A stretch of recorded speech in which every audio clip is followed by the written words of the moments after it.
Hello, my name is Stuart Breeding and I am a personal trainer and a 25-year health advocate. I have worked with thousands of clients on weight loss related issues, and I'm also somebody who has studied fervently the obesity epidemic in this country.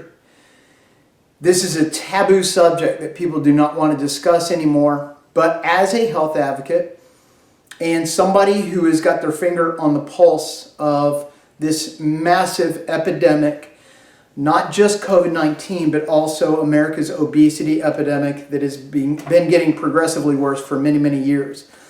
I live in Nashville, Tennessee, which is one of the top 10 most obese states in America. I come from Huntington, West Virginia, which is the most obese city in America. West Virginia, tied with Mississippi, is the most obese states in America.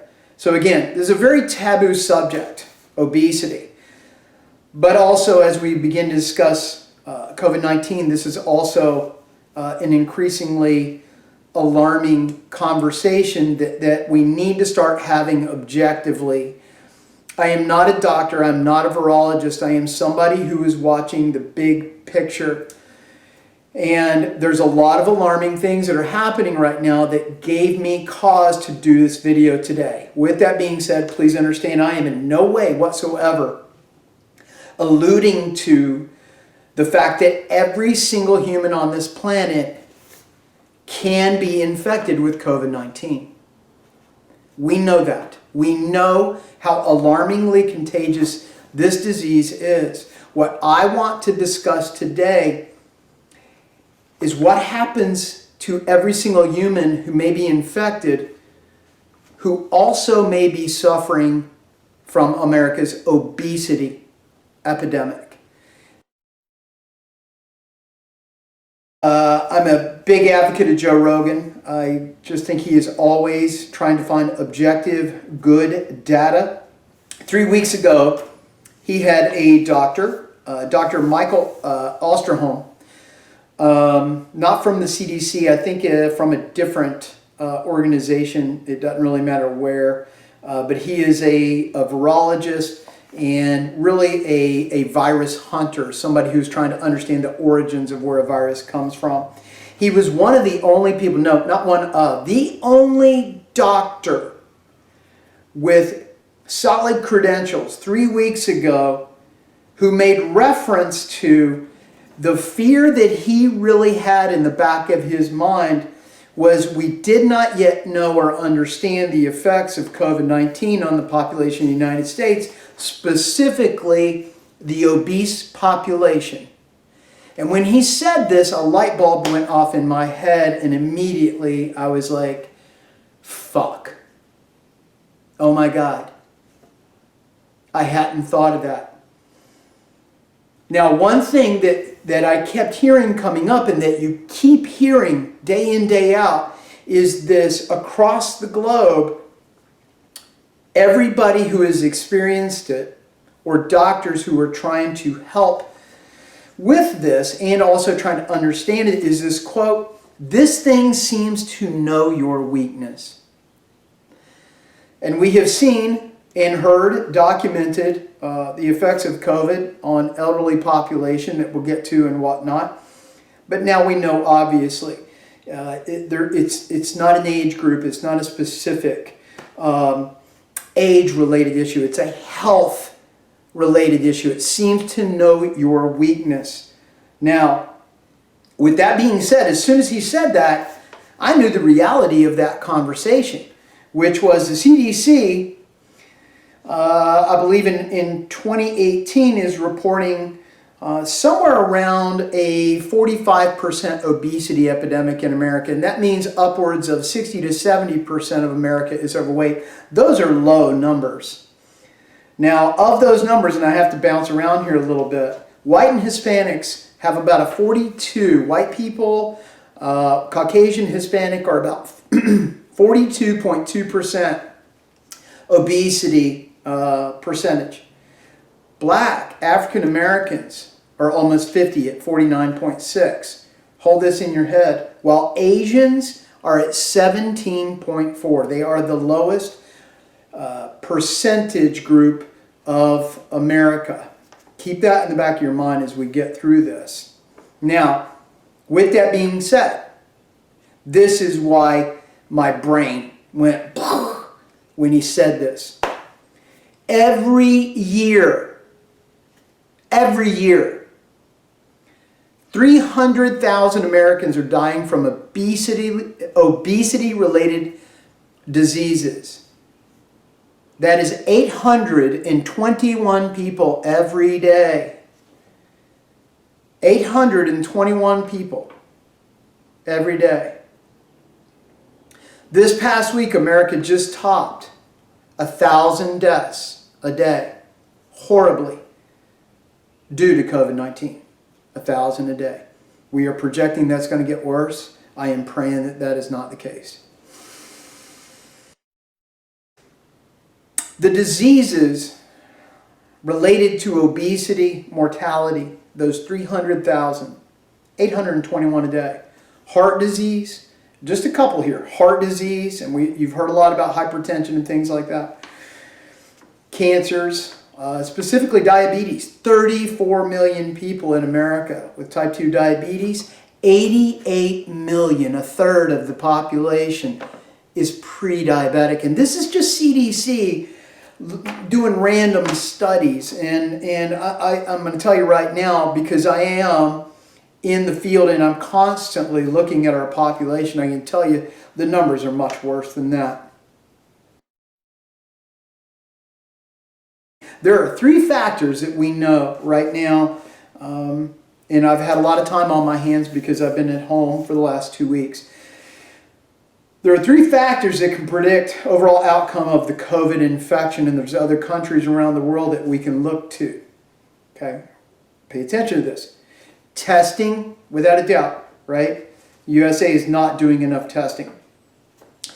Testing, the response to the testing, meaning the amount of spread. And right now, we are all studying, sorry about touching my face, I've done much better with that. We are all doing much better with washing our hands, social distancing. We know pretty sure that we actually have to take that virus and get it on our skin and then ingest it in the mouth, in the nose, and in the eyes. So we have some mitigation to that. Testing, response.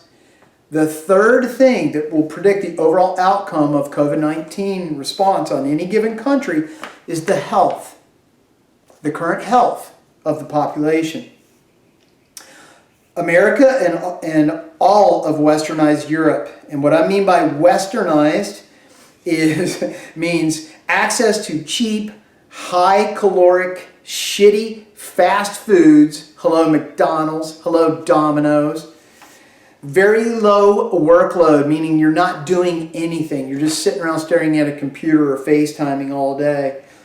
All those, that trifecta, it's one more thing. It's socioeconomic. It's access to healthy foods, which we'll talk about the effects in Louisiana here. You cannot minimize that in terms of overall health of the population. So when I'm talking about westernized countries and you see the effects, the mortality rates in Europe, Italy is an outlier. In Europe and in the United States, you cannot discount the overall health of the population, which in not just the United States, but any westernized country, including Europe and parts of Asia now that we'll talk about, has been drastically affected by about a 40% obesity rate. 40%. And again, come back. Heart disease, cancers, diabetes, etc. So when you compare the mortality rate in a country like France, England, or United States in terms of comparing it to, let's say, South Korea, it's obvious that South Korea is doing amazing with this virus. Amazing. But what are the three things that contribute to that? They were testing right out of the gates. They shut their borders. They were testing people when they got off airplanes. Their response was immediate.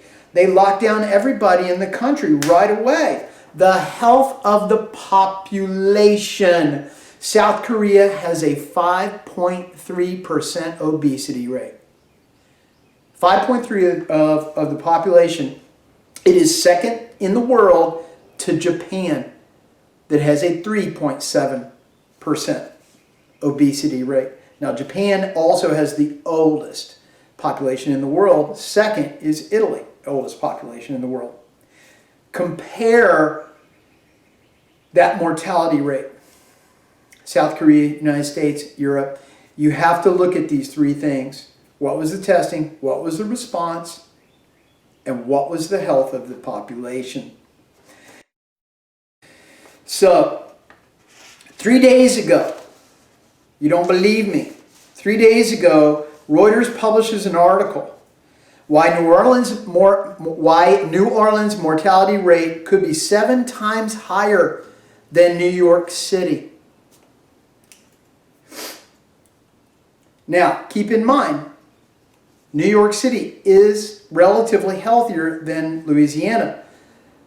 But New York City's obesity rate has tripled since 1990. Not just obesity rates. Think of the reality of the stress level of living in a city with 11 million people. Everybody knows the speed at which we are traveling if you're in New York City. I would argue a massive percent of the population, if they aren't suffering from obesity, they are suffering from metabolic issues related to massive amounts of stress and cortisol dump. Hypertension would be one. So Reuters does this article. Interviewed in that article is the Secretary of Health, Rebecca Gee, or G-E-E. Her quote, "We are just sicker." They're asking her why is 7 times higher. Her quote, "We are just sicker."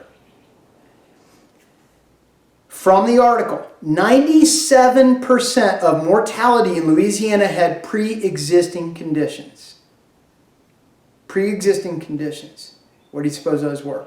Heart disease, diabetes. Louisiana is the 4th most obese state in America. I want to finish with this. And this is something that's near and dear to my heart because I am a veteran, a combat veteran. I love my country. When I was growing up, when I was a young lad growing up in West Virginia, interesting, I graduated high school in 1987. I have asked so many of the kids that I went to school with if they can remember anybody who was obviously obese back then, and we all struggled to find 2 or 3. This is in 1987. We all struggled to think of, maybe 5. Now, I had a school, a big school at the time, and that's since no longer the case. Since 1987, that is completely different now. Again, Huntington, West Virginia is the most obese city in America. In 1987, we struggled to think of 3 people who suffered with weight issues. When we were coming up as kids, I'm 51 years old, there was a thing called the Kennedy, the President's Council on Physical Fitness. And if you're my age or older, you remember that. It was a big deal. And I want to talk about that for a second, because everybody's busy laying blame right now. Laying blame on the little orange man. Is it part his fault? Who knows. But I want you guys to think more about what's the solution. What can we be doing? What is the solution to this thing? And I want you to listen a little bit to this, please. In the 40s, America switched from an agricultural to an industrial country from World War II. The 50s were a great time of prosperity in this country. When the Korean War happened, all the World War II vets, again, after World War II, the military released hundreds of thousands of men and minimized its forces, as it should have. When they called the draft back up in Korea, there was an alarming statistic. And basically, it was the fitness levels of the recruits coming in were incredibly alarming. So President Eisenhower, at that time, started the President's Council on Youth Fitness. It was Executive Order 10673, issued on July 16th, 1956. Now, that was President Eisenhower, who was the Allied commander in World War II, a very, very intelligent man. Now, shortly after that, John F. Kennedy came into office and was profoundly affected by the lack of fitness in the country. So much so that he wrote an article that was the cover of the Sports Illustrated, and I think this is 1960, 1961, I'm not quite sure. The title of the article, The Soft American. To summarize it, there were four strength tests given around the world, and America was in the absolute worst percentile. And this very much bothered President Kennedy. He went on to create this President's Council on Physical Fitness, and the government very much took it upon themselves to take the health and wellness of the country, which was obviously at catastrophic results. He took it upon himself. And not only did he take it upon himself and the government to try to remedy the health of the country, which is, if the government has a job, is it not that? Is it not that? He took it upon himself to start this thing, and it spread across the country like wildfire. Everybody was exercising. Everybody was trying to get it in shape. This was a cultural movement, and it was incredibly effective. Not only have we gotten away from that, again, we're in a place where we can't even talk to our kids about being overweight. We can't look at ourselves in the mirror and deal with the fact that we, not Donald Trump, not the Senate, not the Congress, not your government, you are responsible for your health. If we as a country, if we as a society deem the importance of health and look at the catastrophic effects that were happening before COVID-19, the bankruptcy of our health care, the spiraling costs of it, related to one thing: half of America is sick.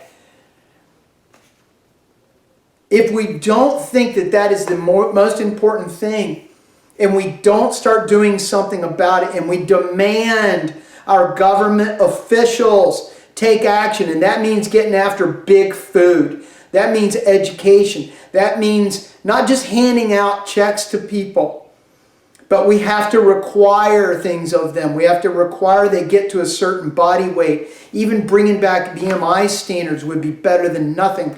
We have to hold the individual accountable. We as a society have to hold each other accountable. So at the end of the day, if we're looking to lay blame, we want to blame somebody. We want to start investigations and look at the WHO. We want to blame the wet markets in China. You want to blame the orange guy in charge. Knock yourself out. But I'm going to tell you, if we do that, if we go down that road, there's no end in sight, and nothing is going to get fixed. Our country, very much, I am concerned we are not going to come out of this. We're not going to come out of it. Too much money at the end of the day is going to be spent keeping us at home,